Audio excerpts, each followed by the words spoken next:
Buonasera e benvenuti al TG Sicilia, le principali notizie di questa edizione. Femminicidio a Castelvetrano, colpisce la moglie con una chiave inglese uccidendola per poi lanciarsi dal terrazzo. Comunità incredula, tutti conoscevano la coppia come persone tranquille e in buoni rapporti. Omicidio a Pace del Mela, nel Messinese.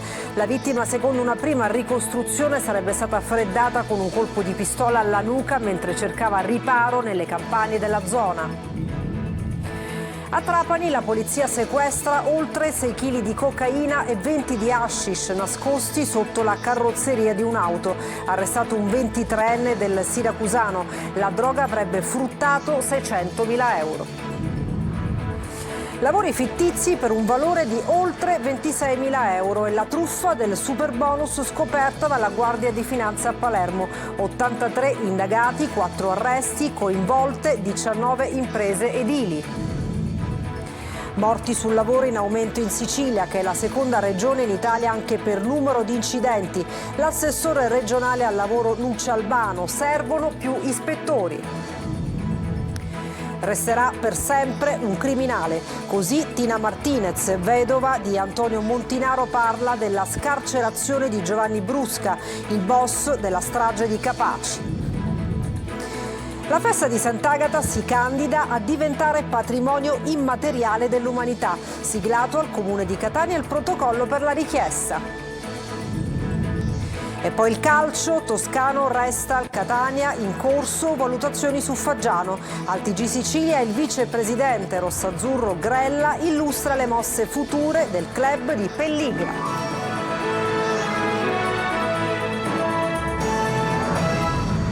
Bentrovati, lo avete sentito, omicidio-suicidio a Castelvetrano. La tragedia in tarda mattinata, quando il marito colpisce con una chiave inglese la moglie uccidendola sulle scale di casa. Poi l'uomo si lancia dal terrazzo. La coppia apparentemente in buoni rapporti. Laura Spanò.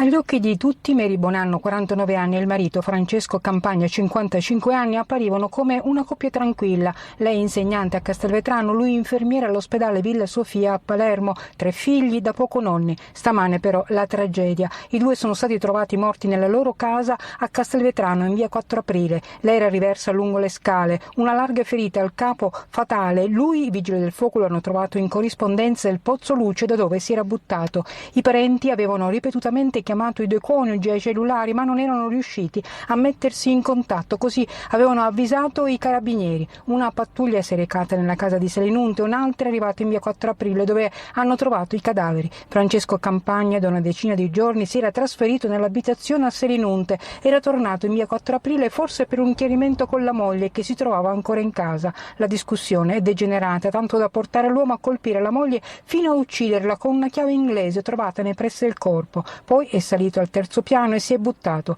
A seguire le indagini coordinate dalla Procura di Marsala, i carabinieri della compagnia di Castelvetrano. È stato rinvenuto l'oggetto contundente che noi riteniamo possa essere stato l'oggetto adoperato appunto per l'azione. Allo Stato abbiamo poi appurato che negli uffici delle forze di polizia non erano state presentate pregresse denunce o segnalazioni per maltrattamenti o minacce o comunque eventi o interventi da parte nostra, o comunque eventi che potessero lasciare intendere che nell'ambito del nucleo familiare potesse essere in corso una situazione tanto delicata come poi i fatti hanno dimostrato essere in atto. Per ore sul posto per i rilievi hanno lavorato i militari della scientifica. E l'omicida nel 2016 compare in un post Facebook in una foto che lo ritrae in compagnia della moglie sulla vecchia ferrovia trapanese con scritto "No alla violenza sulle donne". Omicidio a Pace del Mela nel Messinese. Il cadavere di un uomo con un foro alla nuca è stato ritrovato in una strada che costeggia la A20. Sul posto è andato Francesco Triolo. Il cadavere di un uomo è stato ritrovato nel comune di Pace del Mela all'interno di una stradina sterrata laterale adiacente alla via nazionale che costeggia l'autostrada A20 all'altezza di Giammoro. L'uomo, apparentemente sulla sessantina, non è stato ancora identificato, mentre dalla mattinata sono al lavoro i carabinieri che hanno richiesto l'intervento dei militari del RIS per effettuare tutti i rilievi sul posto. Dalle prime indicazioni sembrerebbero evidenti segni di un foro nella parte posteriore del cranio, da qui la prima ricostruzione conclusione che potrebbe trattarsi di una esecuzione in piena regola, l'omicidio risalirebbe a 24-48 ore fa. Sul posto anche il procuratore aggiunto di Messina Vito Di Giorgio e il medico legale di turno Giovanni Andò, che ha effettuato un primo esame esterno del corpo. Stradina bloccata e accesso vietato a tutti. Sul posto sono arrivati anche gli uomini dello squadrone cacciatori di Sicilia da Sigonella, che hanno setacciato la campagna adiacente cercando bossoli o tracce utili alle indagini. Feti tumulati dopo 53 anni. Sono stati appunto tumulati nel cimitero di Milazzo i feti recuperati nell'ex ospedale di Vaccarella, dove erano da 53 anni per antichi studi medici. L'ASP, dopo un'opera di bonifica, è riuscita a sanificare l'ospedale e a fornire reperti che in passato venivano conservati per motivi di studio. È il comune appunto che si è occupato della loro sepoltura. E a Trapani la polizia sequestra oltre 6 kg di cocaina e 20 kg di hashish nascosti sotto la carrozzeria di un'auto. Arrestato un 23enne del siracusano, la droga avrebbe fruttato 600.000 euro. Eva Spampinato. Quando gli agenti della squadra mobile di Trapani hanno aperto il bagagliaio per la perquisizione, sono stati accolti da un dolcissimo cagnolino di peluche, ma in quell'auto anonima, guidata da un ragazzo di 23 anni, bracciante agricolo, incensurato, il cane Scooby-Doo sorvegliava ben altro. Dentro quel cofano la polizia ha scoperto il primo indizio, diversi panetti di hashish per un totale di 5 kg. Era solo l'inizio. L'auto viene portata in questura e lì inizia la vera perquisizione. Gli agenti smontano la carrozzeria pezzo per pezzo. Nei doppi fondi, nei vani nascosti, persino nei blocchi dei fari posteriori spuntano altri panetti. Alla fine del controllo il bilancio è da capogiro: 20 kg di hashish e oltre 6 kg di cocaina, valore sul mercato 600.000 euro. Il giovane, originario del Siracusano, è stato arrestato. Per lui si sono aperte le porte del carcere di Trapani. Il giudice ha convalidato la custodia cautelare. Bonus edilizi, frode da 26 milioni di euro, 4 arresti, 83 indagati, tra cui clienti. La Guardia di Finanza avrebbe accertato lavori fittizi, coinvolte 19 imprese edili. Marco Gullà. Lavori fantasma che ammonterebbero a 26 milioni di euro e che sarebbero risultati solo sulla carta per fare soldi con i bonus edilizi e poi investirli anche in oro e criptovaluta. L'ultima operazione della Guardia di Finanza di Palermo porta all'arresto di 4 persone e 83 indagati, domiciliari per Angelo e Fedele Notaro, Salvatore Castelli e Massimo Smeraldi. Sono indagati per associazione a delinquere finalizzata alla realizzazione di frodi in materia di bonus edilizi, bonus facciate, ecobonus e recupero del patrimonio edilizio. A loro viene ricondotta la gestione di 19 imprese edili, hanno tutte sede a Palermo e un giro di affari per lavori ritenuti fittizi che ammontano ad oltre 26 milioni di euro. Le società coinvolte nella frode, applicando lo sconto in fattura, avrebbero emesso fatture per operazioni inesistenti in favore di clienti privati per lavori in realtà mai eseguiti. Generavano così un credito d'imposta utilizzabile in detrazione o cedibile a terzi e infatti sarebbe stato ceduto a intermediari finanziari per monetizzarlo. I titolari delle imprese avrebbero distratto parte delle somme mediante bonifici su conti correnti personali, prelevamenti in contanti, sottoscrizione di buoni fruttiferi postali, acquisto di oro e criptovalute, beni mobili e immobili. Oltre ai 7 presunti membri dell'associazione ci sono altri 83 indagati. Si tratta degli amministratori delle imprese inserite nel circuito illecito. Morti sul lavoro in aumento in Sicilia, che è la seconda regione in Italia per numero anche di incidenti. L'assessore regionale al lavoro Nuccia Albano: servono più ispettori. Meno infortuni ma più decessi. Secondo i dati forniti dall'INAIL sono 207 in Italia le morti sul lavoro registrate nei primi 4 mesi del 2025, 3 in più rispetto allo stesso periodo del 2024. Se si considerano anche gli incidenti fatali in itinere, ovvero nel tragitto casa-lavoro, il bilancio delle vittime sale a 286. Molti di questi in Sicilia, che è la seconda regione per aumento di incidenti. Numeri ancora preoccupanti e che tengono accesa la spia tragedia dell'emergenza sul lavoro. Se ne è parlato questa mattina nel corso di un convegno organizzato da Assoimprese e FIAC. È fondamentale che ci sia anche il controllo appunto gli ispettori, diciamo, il numero non è ancora sufficiente, è pur vero che da 2 anni a questa parte l'Istituto Nazionale del Lavoro ci ha mandato delle forze fresche, però io non voglio fare proclami, quest'anno dovremmo fare un concorso per ispettore del lavoro e immettere 50 unità. In Sicilia il numero delle vittime è cresciuto del 50%, quest'anno 22 incidenti fra gli over 75. Secondo noi ci sarebbe da programmare degli investimenti fin dal governo centrale fino ai governi periferici affinché si possa fare formazione sui luoghi di lavoro. Purtroppo abbiamo un tasso di mortalità delle imprese che ci preoccupa, ovvero c'è la voglia di fare imprese ma dall'altro lato molte imprese non riescono a sopravvivere. Su questo bisogna lavorare nel diffondere la cultura d'impresa, snellire la burocrazia e soprattutto quelli che sono tutti gli incentivi a favore degli imprenditori e degli aspiranti imprenditori. Non si spengono le polemiche sulla scarcerazione di Giovanni Brusca. Il boss pentito resta per tutti un criminale sanguinario e non basta a calmare gli animi il fatto che non metterà più piede in Sicilia. Manlio Viola. Giovanni Brusca torna libero, ma il boss sanguinario, ultimo degli stragisti, non metterà mai più piede in Sicilia.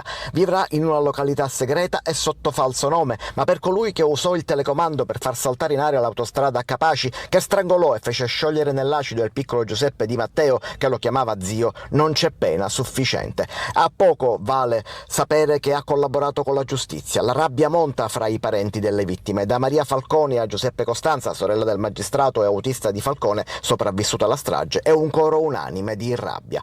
Per Tina Martinez, vedova di Antonio Montinaro, il caposcorta di Falcone, morto anche lui in quell'esplosione, l'aver collaborato con la giustizia non fa di Brusca una persona per bene. In ogni caso lui resterà comunque un criminale. E questo è quello che devono capire i ragazzi, che non perché lui ha collaborato diventa persona per bene. Non lo è e non lo sarà mai Giovanni Brusca.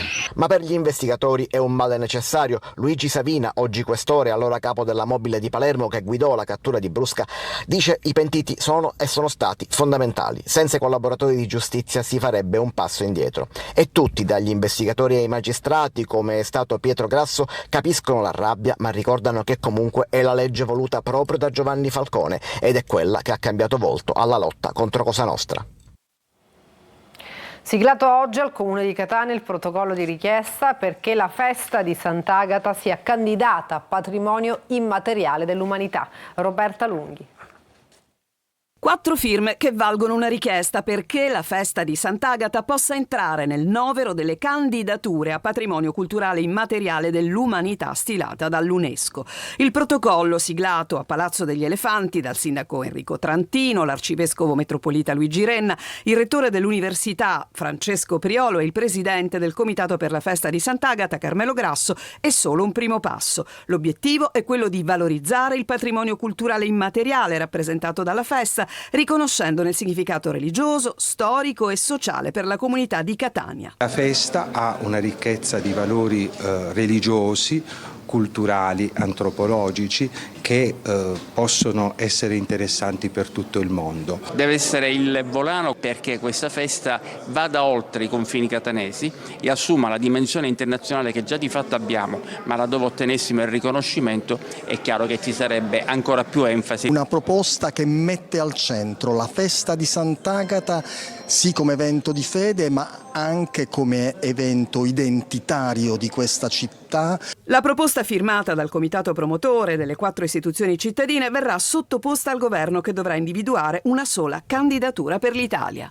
A marzo 2026 saranno ufficializzate le candidature. Dopodiché per la successiva fase ci vorrà ancora dell'altro tempo, ma ove dovessimo noi superare questa prima fase e ottenere già la candidatura, poterlo fare nel 2026 in occasione del 900 anni del ritorno delle reliquie di Sant'Agata sarebbe una cosa meravigliosa. Parte la stagione balneare, ma sotto l'ombrellone i siciliani troveranno gli aumenti. La regione dove si registrano i maggiori rincari è proprio la Sicilia. Emanuela Corsi. Con l'arrivo del grande caldo entra nel vivo la stagione balneare, ma quest'anno la cara estate si trasforma in caro estate, soprattutto in Sicilia, che secondo Federconsumatori è la regione dove si registrano i maggiori rincari, più 6% rispetto al 2024. Seguono la Sardegna con il 4%, Veneto, Emilia-Romagna, Abruzzo, Basilicata e Liguria con il 3%. Un abbonamento giornaliero in Sicilia nel 2024 costava in media 25 euro, quest'anno si attesta sui 27. Un abbonamento stagionale passa da una media di 1.000 euro a 1.080, con punte di 1.100-1.200 nelle strutture più attrezzate di Palermo e Catania. Si tratta di piccoli ritocchi, dice il presidente del SIB catanese intervenuto a Buongiorno Sicilia, perché i costi nella regione sono ancora relativamente contenuti rispetto ad altre regioni d'Italia. Qualche piccolo aggiustamento è stato necessario per questa impennata dei prezzi, quindi tutto è aumentato. Un'intera famiglia può godere di servizi, tutti i servizi che sono conosciuti qui negli stabilimenti balneari della Playa di Catania, con cifre modiche, insomma, che sono assolutamente accessibili. La ristrettezza dei bilanci familiari spinge i cittadini a cercare soluzioni per risparmiare. Sono diverse le proposte dei balneari, dai pacchetti all inclusive ai prezzi ridotti per la mezza giornata. La vacanza più economica rimane ancora affittare la cabina e fare l'abbonamento con la postazione all'interno delle strutture balneari della Playa. C'è chi di fronte ai prezzi elevati rinuncia ad usufruire dello stabilimento balneare, preferendo invece lidi low cost o spiagge libere attrezzate. Oggi, ultimo giorno di scuola per gli studenti siciliani, immancabili le feste per i maturandi che hanno atteso l'ultima campanella tra cori, selfie e abbracci. Noi siamo stati a Siracusa con Francesco Aloi. C'è chi è già in vacanza, ma chi è al quinto l'ultimo giorno di scuola non lo vuole perdere. Niente libri sui banchi, quella che si respira è gioia mista tristezza. L'ultimo giorno che si conclude con un po' di malinconia, perché lasciamo i compagni e i professori che ci hanno accompagnato per 5 anni. 5 anni vissuti insieme, ogni attimo di scuola condiviso, momenti che non si potranno mai dimenticare. Ovviamente in una scuola si creano dei rapporti e questi 5 anni li abbiamo passati con grande gioia e comunque lasciare questa scuola è un momento un pochettino più di tristezza per noi. Sono stati 5 anni, è stato un percorso molto intenso, ricco di emozioni, un percorso di crescita. E come sempre le frasi più dette, quelle in un certo senso più famose, vengono impresse sulle magliette. Così ogni classe diventa una squadra, con tanto di numeri. Mettiamo sapienza, ma almeno la sufficienza, nel senso comunque noi ci siamo impegnati tantissimo e nonostante questo speriamo di arrivare comunque sufficienti all'esame. Vabbè dai, anche al 100 non si rinuncia. Se qualcuno riesce, perché no? Oggi oltre il caldo abbiamo visto pianti di gioia soprattutto e ancora i ragazzi sono felici per la fine della scuola. Tra ultimi selfie, abbracci e canti, però si pensa al 18 giugno, quando inizieranno gli esami di Stato. L'ultima campanella, quella forse più importante, sta suonando. Tutti fuori, la scuola è finita, inizia l'estate, anche se i maturandi dovranno aspettare ancora un po'. A Messina la conclusione dei lavori della prima parte dell'isola pedonale sul viale San Martino slittano a luglio, una proroga che allunga i disagi per i commercianti. Francesco Triolo. 2 mesi di lavori nel centralissimo viale San Martino, cuore commerciale di Messina, destinato a cambiare volto e diventare una vera isola pedonale. Lavori nel primo tratto che si sarebbero dovuti concludere domani, ma che già sono stati prorogati di 40 giorni. In cantiere ci sono diversi operai al lavoro e molta parte dei marciapiedi e delle vie perpendicolari sono state concluse quasi in chiusura, ma la proroga allunga le difficoltà ed i disagi, soprattutto dei commercianti che hanno visto le proprie vetrine transennate. Qua stiamo parlando di tempi che si allungano e che purtroppo vanno a discapito anche dei nostri già modesti incassi. Quindi secondo me questa probabilità di fine luglio non verrà neanche mantenuta. Le difficoltà sono tante e quindi anche un calo delle vendite c'è perché giustamente la gente ha difficoltà. Il fatto che verrà prolungato e che magari rientra nel periodo di sconti? Questo è un problema da non sottovalutare. Ovviamente di quel viale San Martino prima era a modo di passeggio, ora giustamente è diventato un po' complicato, soprattutto chi ha le carrozzine, i bambini, quindi abbiamo avuto un calo. In tanti altri hanno preferito non parlare, c'è anche chi fuori al microfono chiede notizie di annunciati ristori. Il comune in effetti ha previsto sconti sulla Tari e sul servizio idrico, ma scatteranno l'anno prossimo. Omaggio floreale deposto oggi dai giornalisti dal Catania e dal comune sotto il murale dedicato a Stefania Sberna, indimenticabile speaker della squadra di calcio rossazzurra. Marco Carli.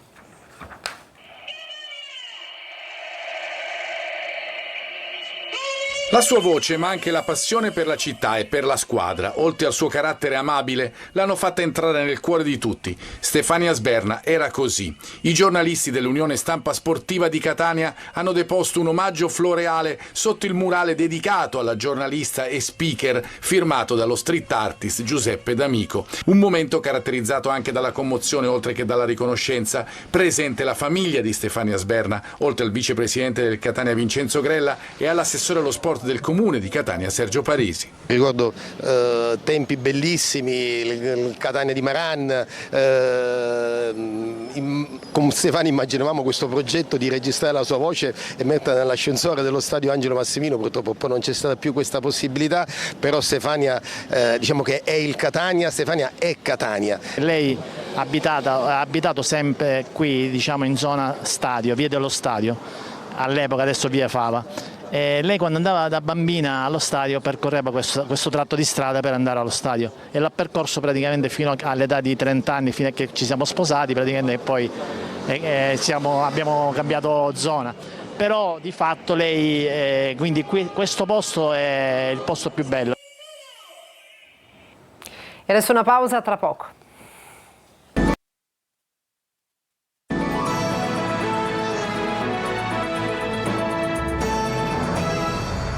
Adesso parliamo di calcio. Toscano resta, valutazioni su Faggiano. Il vicepresidente del Catania parla delle mosse future del club. Marco Carli.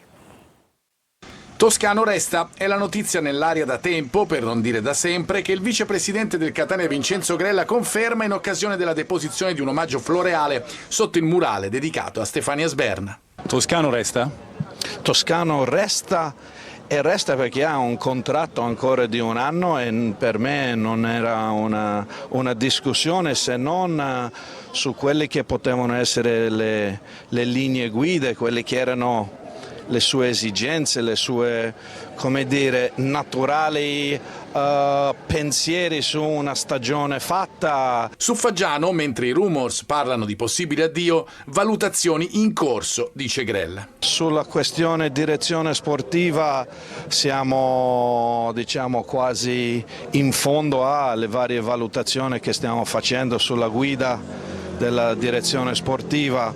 Penso a breve tempo prenderemo delle decisioni. Presto la presentazione di Zarbano. Fra i temi trattati nella chiacchierata con i giornalisti anche Torre del Grifo. È un investimento molto grande per un club che ha appena 3 anni. Io penso questo ti fa capire l'intenzione del presidente Pelligra. Dopo tutto quello che è stato detto, penso un ulteriore sforzo di questo genere fa capire che lui non ha nessuna intenzione di cambiare la sua strategia e lo rinforza facendo un investimento molto importante. E adesso una pausa, tra poco per altri aggiornamenti.